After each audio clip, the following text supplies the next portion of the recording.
This is your WW3 news of a Tuesday morning. Now, I think everyone's familiar with that story about last year.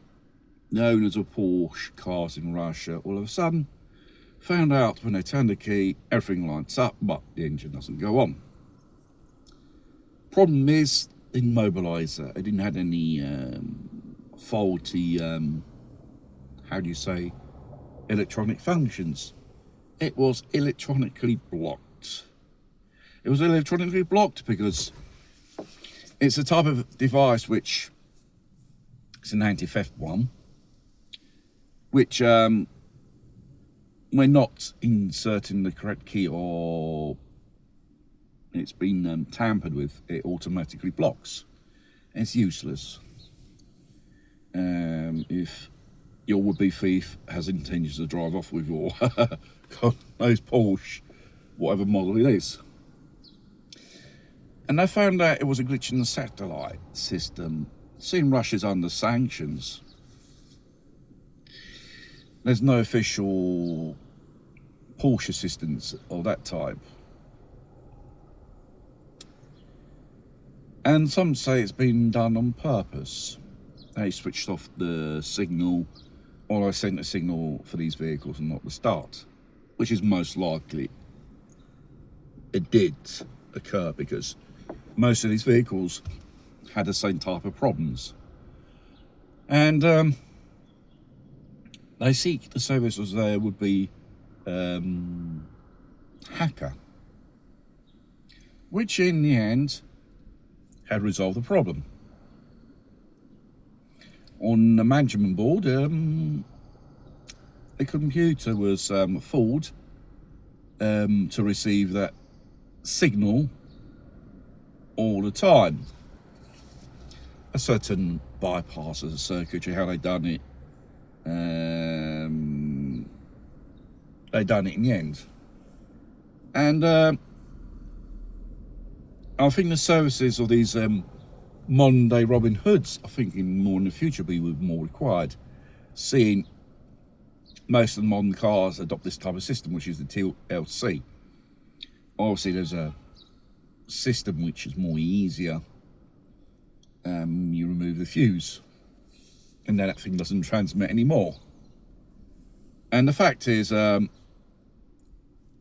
vehicles are transponders on wheels. Unbelievably, yes. And it doesn't track obviously where you go and what you do and how you drive and what speed you go. Even updates the system on board the vehicle. And a so-called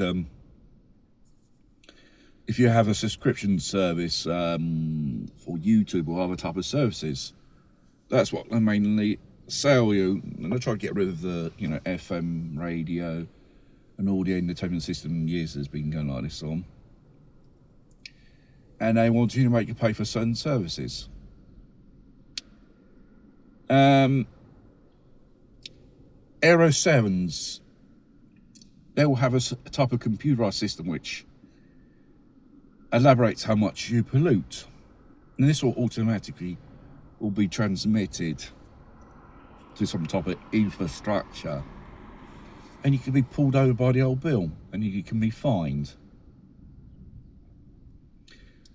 So we're heading towards Big Brother, always on our always behind us, followed behind us. Anything you do, even if you go over shit, they know. Which it's probably a way to discourage people to own private vehicles in the end. And these things will be mounted as standard equipment. You won't have no option to say, I don't want it. Sincerely, I don't want it. Because I don't have a luxury car, even if they do steal popular cars for their parts, because obviously parts for these cars are becoming expensive, and headlights, bumpers, and the radar system, all these electronic shit, which you always in the end have to take it to a specialist garage to have it recalibrated by an electronic engineer. And that's why they cost so much, and that's why they play up so much.